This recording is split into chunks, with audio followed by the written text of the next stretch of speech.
Você está ouvindo o podcast Islã, Gênero e Raça, um projeto de 4 estudantes numa tentativa de desestigmatizar o papel da mulher no Islã e entender as dinâmicas de poder que geram opressão em mulheres negras islâmicas.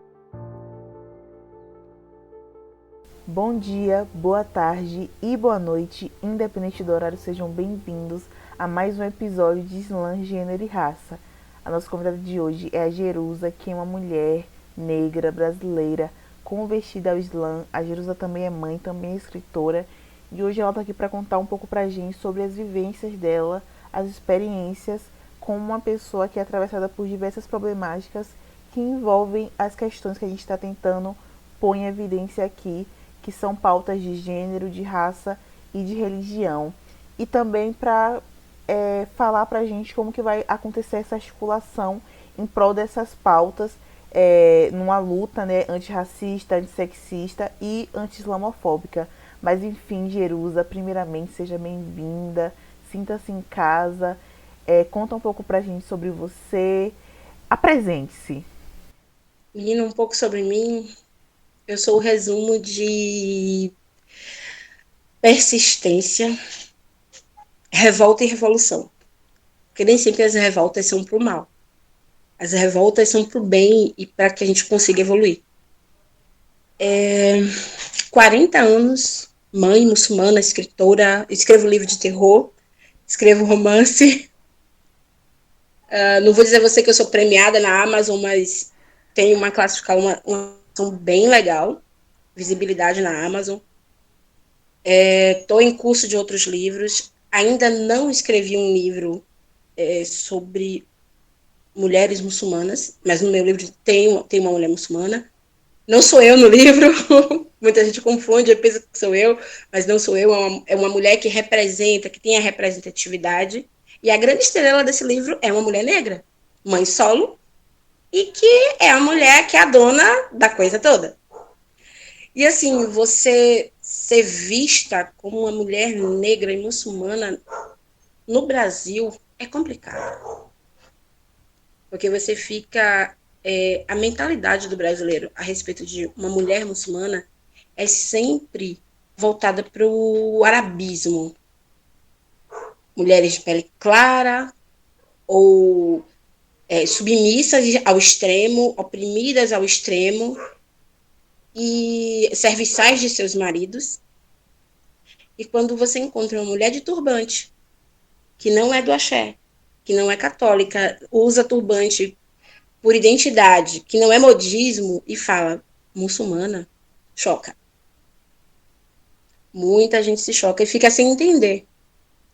E acho que um pouquinho de falta de informação, não de mídias sociais, mas é do nosso próprio currículo na escola, de que dizer às pessoas, aos negros e negras, principalmente baianos, é que todos nós temos um descendente, descendemos, na verdade, de um muçulmano.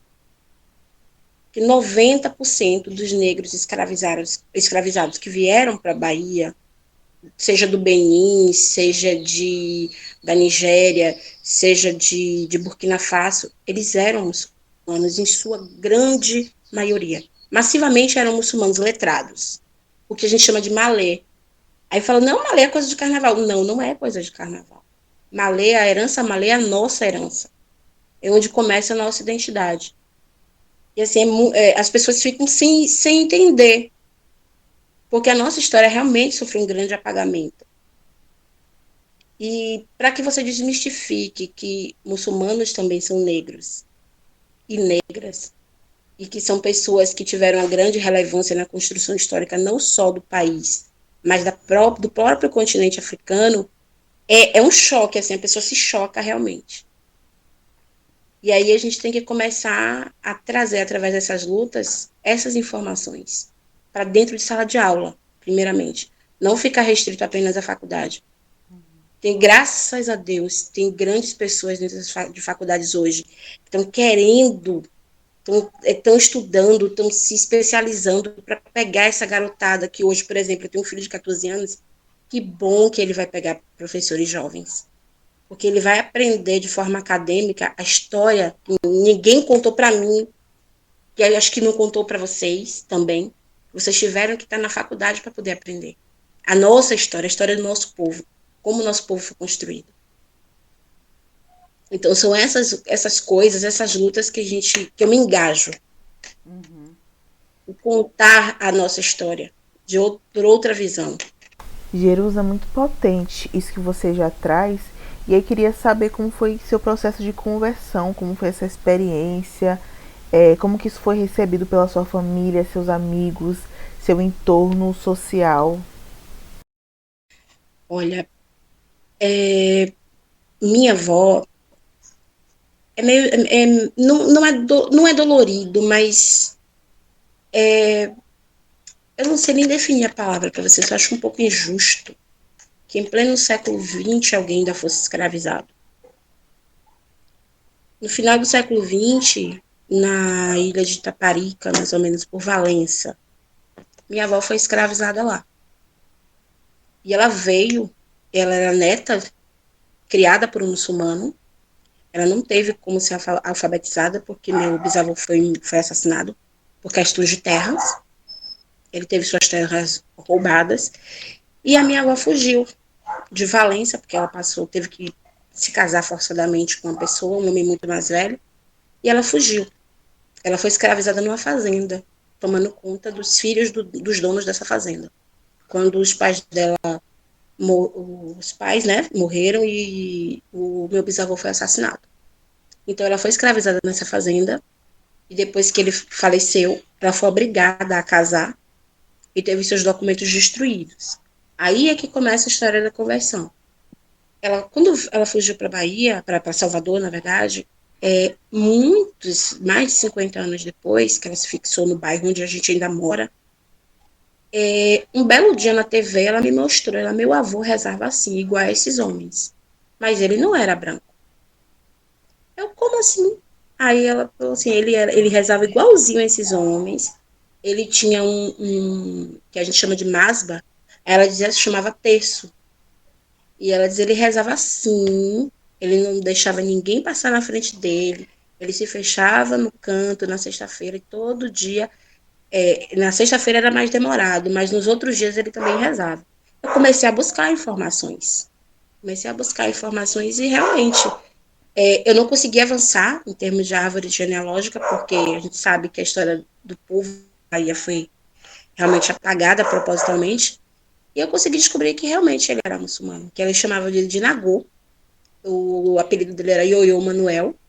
Ela disse que ele tinha outro nome, mas ela não se recordava devido à idade, né, avançada. Ela tinha 78 anos na época. E ela não se lembrava do nome que chamavam ele, que era um outro nome, que os outros homens pretos chamavam. E eles se reuniam num terreiro próximo à casa, como se ele estivesse fazendo um hutba, ou o hutba é um sermão, como se ele estivesse falando, mas ela sabia que ele falava de religião, ela só não sabia do que profundamente.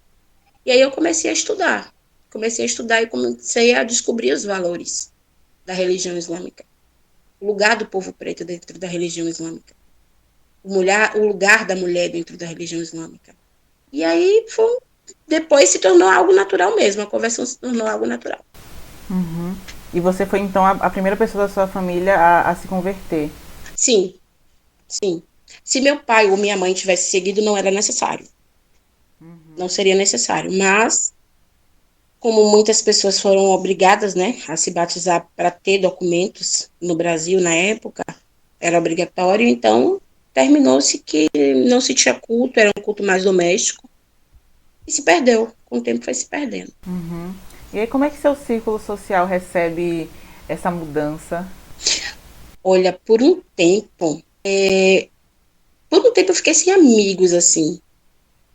Aqueles amigos superficiais se chocam e falam, não, isso é fogo de palha, só porque arrumou um namorado ou um cara. Não teve nada disso. Foi por questão de você acreditar, de você se identificar, de você ter fé. E as minhas verdadeiras amigas ainda estão comigo até hoje. Eu recebo mais apoio de mulheres do que de homens que falam assim, meu Deus, eu vou deixar de beber. Sim, se você soubesse o quanto você vai economizar, você vai gostar. E assim, eu tenho amigas que, apesar de não se tornarem muçulmanas, elas compreendem e defendem hoje. A gente tem o direito de seguir qualquer coisa, de seguir o que quiser. E é o direito dela. Às vezes eu saio com amigas minhas, elas que compram a briga. Elas que terminam comprando a briga. Não, não, não, não, é o direito dela. Se você tem direito de ser o que você quer, ela também tem. E assim, depois as pessoas, quando você começa a trilhar um caminho, você começa a trabalhar a sua imagem, trabalhar suas falas, não para agradar A ou B, mas trabalhar no sentido de desmistificar o que o outro pensa a respeito da religião, a respeito das práticas, e, claro, induzido pela grande mídia, né? A grande mídia racista, islamofóbica e sionista que a gente sabe que o Brasil tem. Quando a pessoa começa a conviver com você, ela vê que você é uma pessoa normal, que você não faz nada de diferente. Os mesmos problemas de conta, de cartão de crédito, de tudo isso a gente tem. A gente não vive no clone, numa mega casa com um chafariz no meio. Tem essas lendas, minha filha. Acha que no Brasil é permitido o marido ter 40 esposas? É muita lenda para você desmistificar. Uhum. Mas aí, para além, né, do seu círculo social, como é que você sentiu que a sociedade, né, vamos dizer assim, no geral, te recebeu? Você sentiu tipo, uma mudança, as pessoas te percebendo diferente? Olha, eu já fui parada por pessoas curiosas, me perguntaram se eu era árabe, se eu de onde eu era. Eu disse, não, eu sou brasileira. Mas você tem alguma coisa de lá? Eu digo, sim, tenho, sou descendente, mas eu tenho uma gota de sangue. Pronto. Aí acalma-se, né? Mas ainda tem aquela coisa, tem pessoas que são intolerantes, tem pessoas que não sabem se ele te ataca pela sua cor ou se te ataca pela sua religião. E tem aqueles que, oh meu Deus, uma muçulmana, eu posso tirar uma foto com você? Hã? Não, mas eu não sou famosa. Mas um monte de adolescente pede para eu tirar foto, é muito engraçado. Aí eu falei, tia, posso perguntar umas coisas? Porque tá tendo um trabalho lá na escola de pergunta. Aí eu já fui em escola para eu já fui numa escola para desmistificar de um garoto que ele falou: "Não, eu conheço uma muçulmana. Ela mora no bairro que eu moro". O professor: "Não, é mentira que não tem muçulmano na Bahia". Aí ele: "Tia, por favor, vai lá participar do trabalho". Eu fui. Aí eu cheguei lá, levei panfletinho, levei livrinho para eles verem como é, como não é. É que se criou uma lenda no Brasil que o muçulmano não acredita em Jesus. E esse é o grande problema. E nós somos extremamente atacados por essa mentira. Assim, gente, Jesus é um profeta dentro do Islã. No Alcorão tem um capítulo inteiro sobre ele. Tem um capítulo inteiro sobre Maria. E as pessoas teimam em... Eu não estou atacando ninguém, claro que não. Mas é uma realidade e tem que ser dita. Eu vejo pastores no YouTube dizendo que muçulmano não acredita em Jesus, que muçulmano renega Jesus. Tem pastores no YouTube. Quando a gente finaliza a oração, a gente fala para o lado direito e para o lado esquerdo. Assalamu alaikum wa rahmatullah wa barakatuh. É que a paz de Deus esteja sobre você e seu companheiro. Porque nós fazemos oração um aos lados do outro. Ficamos enfileirados, lado a lado. E você tem que cumprimentar seu irmão. E eu já vi pastores dizendo que o muçulmano fala, eu não acredito em Jesus, Jesus não é Deus, para a esquerda, e Jesus não é Deus. Tem um vídeo explícito na internet falando sobre isso. Ele fez uma palestra imensa, enorme, lotada, com pessoas que até hoje acreditam que a gente fala isso, que assalamu alaikum significa isso. Então, assim, é questão só de você simplesmente abrir o Google e botar lá o que é que significa. Se você não souber escrever, fala. Porque tem pesquisa por voz. Vai lá, fala o que é que significa. E ele vai te mostrar o significado. E são coisas que são praticadas dentro do Brasil que é surreal como alguém se dedica a isso. Deturpar coisas que tem no Alcorão. Tipo, você pegar imagens do Alcorão na internet, tem lá, capítulo A Sura das Mulheres. Tem lá escrito, a mulher tem que apanhar. Eles modificam e postam em grupos de igreja. A mulher tem que apanhar, a mulher não pode trabalhar, a mulher não pode estudar, a mulher não pode isso, não pode aquilo. Falo assim, eu pego, quando as pessoas vêm a mim, quando eu tô com o Alcorão na mão, eu digo, toma, vai lá, abre. Abre nesse mesmo lugar. Aí você vê o susto. Ah, mas o pastor falou, digo, meu chefe também fala muitas coisas. Mas ele fala, eu não sou responsável por vocês no dia do juízo. Quando ela perguntar o que você fez do primeiro mandamento que eu determinei, seja homem ou mulher, buscar o conhecimento, o que vocês vão justificar? Vão dizer, meu chefe não me ensinou? Então, buscar o conhecimento não é só dentro da religião, é acadêmico também. E você tem que buscar o conhecimento em todas as esferas. E assim, as pessoas ficam, sabe, cara, é redundante falar, né? A indústria da fake é antiga no Brasil. Eu não sei como as pessoas conseguem ainda ganhar as coisas na mentira dessa forma. E se cria aquela lenda sobre o povo muçulmano. A gente está aqui desde a colonização. Estamos presentes e participamos de várias coisas. Movimentamos o Brasil. Movimentamos e criamos muitas coisas aqui dentro.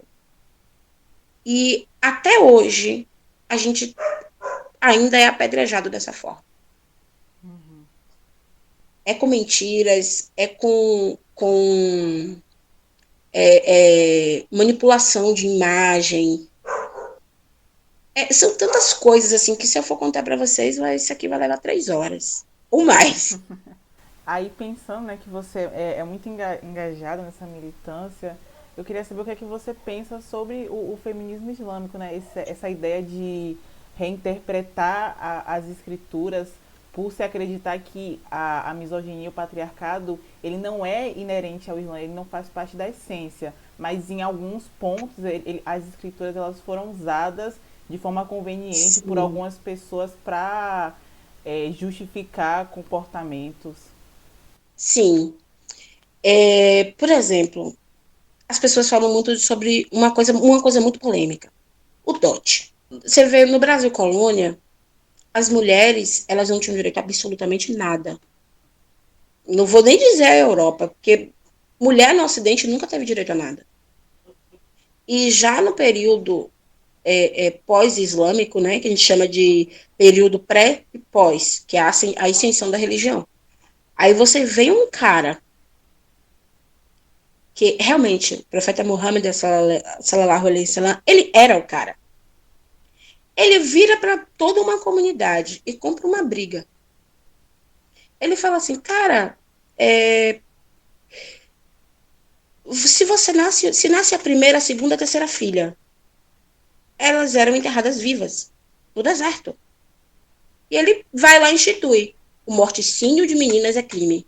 É crime social, é crime diante de Allah. E a sua filha é responsável por abrir a porta do paraíso para você. Quando ela morrer, que Allah perguntar para ela que tipo de pai você foi, ela vai poder falar. E você não vai poder se justificar. Se você não for um bom pai, você não vai entrar no paraíso. Ela não vai abrir a porta do paraíso para você. Aí ele fala, o melhor dentre vós é aquele que melhor trata a sua esposa. Aí ele diz a você, bater é certo? Não. Espancar é certo? Não. Trancar sua mulher dentro de casa para morrer de fome, como era a prática pré-islâmica? Não, não é certo. Se você não trata bem sua esposa, você também não vai para o céu. Você quer ser um bom crente? Trate sua esposa. Aí tem outra passagem. Um rapaz chegou ao profeta Muhammad e falou: a quem eu devo honrar mais? Ele, primeiro a sua mãe, segundo a sua mãe, terceiro a sua mãe, para quarto o seu pai. Aí vem uma outra pessoa, briga com a mãe, ele não brigue, não retruque, que o paraíso está aos pés das mães. Uma mãe não precisa de um homem para entrar no paraíso, ela entra sozinha. E ele pega e simplesmente, no momento em que as mulheres não tinham direito a nada, que elas eram obrigadas a casar com outros homens, que tinham processo de circuncisão feminina, que era comum na época, e ele diz que tudo isso é errado, que a mulher tem direito à propriedade, a mulher decidia, junto com o homem, quem seria o novo califa. Que a gente fala califa, mas é khalifa. Elas tinham uma participação efetiva. Uma das grandes eruditas da religião islâmica era a Aisha. O primeiro mártir do Islã, que foi uma mulher negra, uma mulher preta, que foi a Sumaya. Enquanto as pessoas diziam que os pretos não tinham alma, que mulher não tinha alma também, ela foi a primeira mulher que não negou a Deus. E ela disse, eu tenho alma sim. E ela morreu pelo que ela acreditava. E assim, o feminismo dentro do Islã, a mulher, na verdade, dentro do Islã, ela tem uma trajetória muito grande desde sua formação. Se o Islã fosse uma religião antifeminista, o primeiro muçulmano, foi o profeta Muhammad. Mas a primeira pessoa a se converter ao Islã foi Hadija, foi sua esposa. O primeiro muçulmano convertido foi uma mulher. E como é que uma mulher que era dona de caravana, independente, administradora, ia entrar numa religião que era contra ela? Jamais. Jamais. Uma mulher que comandava a maior caravana do Oriente Médio. Ela não era a dona da maior caravana da Arábia Saudita. Era do Oriente Médio.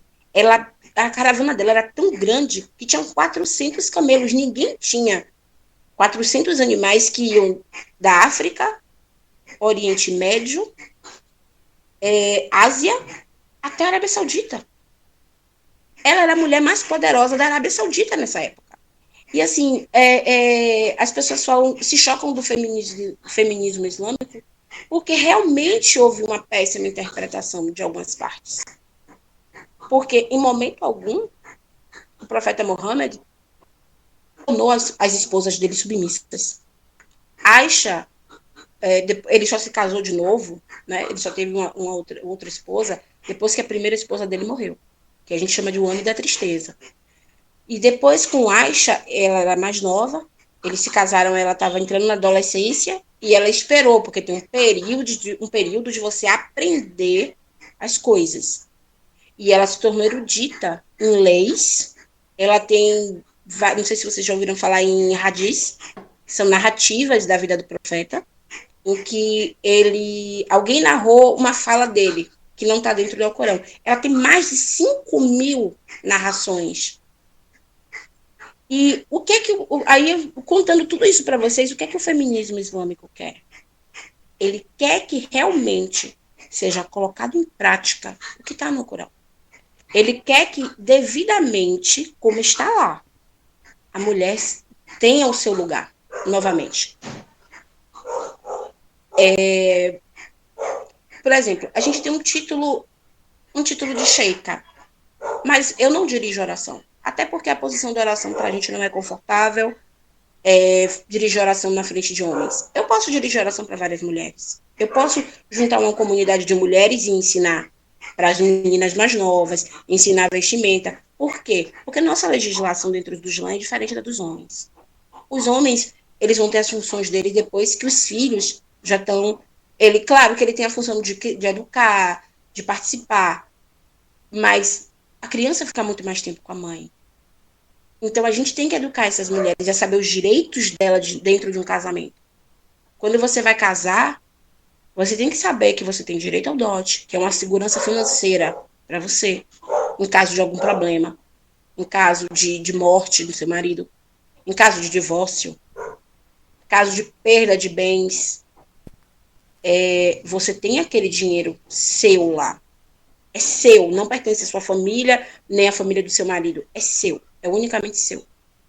O que ela faz do dote dela é a exclusividade dela. Se ela escolhe um objeto, um curso de faculdade como dote, aí também fica a critério da noiva, mas porém, ela só pode escolher aquilo ali dentro das possibilidades do noivo. Ela não pode dizer que ela vai casar com um homem pobre e ela quer um carro. Você não vai casar com um pedreiro e dizer para ele, olha, eu quero uma Lamborghini, que é surreal. É tudo dentro das possibilidades da realidade, das possibilidades do noivo, daquela pessoa. Em muitas famílias, a família do noivo junta aquele dote e dá para ele presentear a noiva. As famílias mais antigas normalmente juntam, né, aquele dote da noiva, porque sabem que aquilo é uma segurança. Se acontecer algo, ou seja o que for, com um filho, por exemplo, se eu tiver um dote hoje e eu tenho uma faculdade para fazer, o meu filho vai fazer uma faculdade, eu vou tirar daquele rendimento, porque ele está ali, ganhando corpo no banco. E são muitas coisinhas assim, sabem?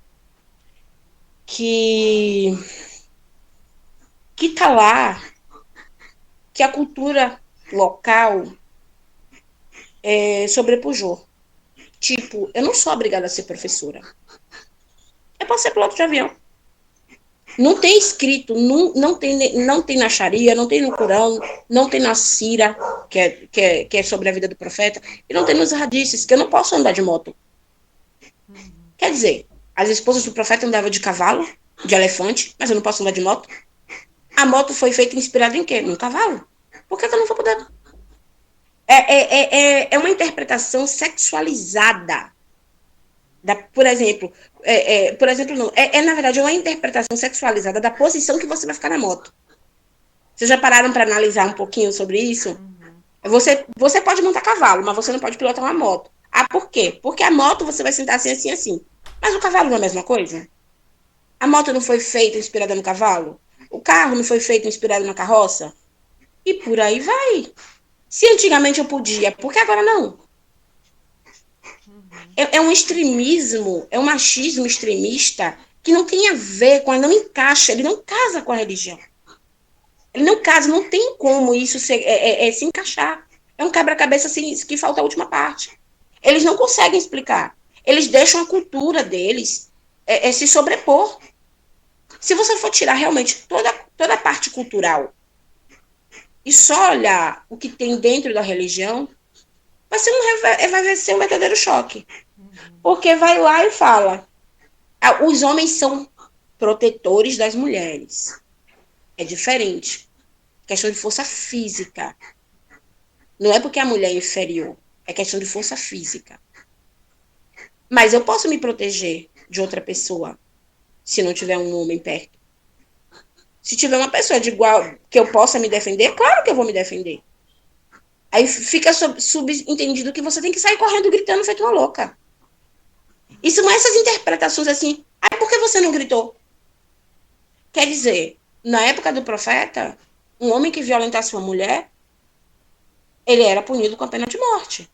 Mas hoje, em alguns países, eles querem que você case com o cara que te molestou.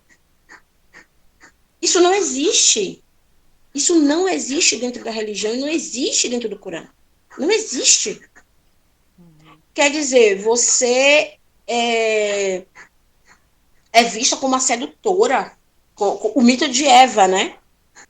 A Eva que desencaminha, a Eva que colocou o pobre, coitado, inocente, que tem um caráter duvidoso, a moral duvidosa, induziu ele ao pecado. Mas não tem isso no Corão. Não tem. Não existe uma brecha para esse tipo de coisa.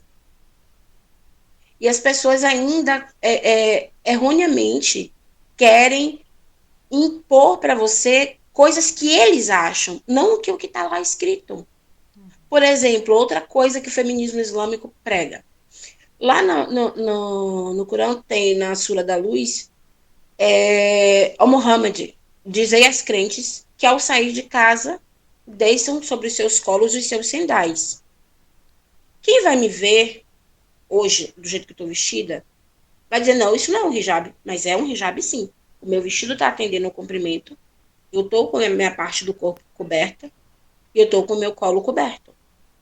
Eu cobri a cabeça por questão de costume, mas não está lá dizendo obrigatoriamente cubra a sua cabeça. O hijab não é isso. A roupa que as mulheres muçulmanas do Oriente Médio utilizam, ela é uma roupa pré-islâmica. Antes da ascensão islâmica, essa roupa já era utilizada. Ela só seguiu, só se adequou. E aí vem aquela coisa de você arabizar um povo. O Islã diz, o Islã está lá escrito que o Islã não destrói a cultura de ninguém. Na verdade, a cultura começa a se adequar aos preceitos islâmicos. E tem lá o hijab não tem forma. A mulher só não pode usar roupas coladas, desenhando extremamente seu corpo.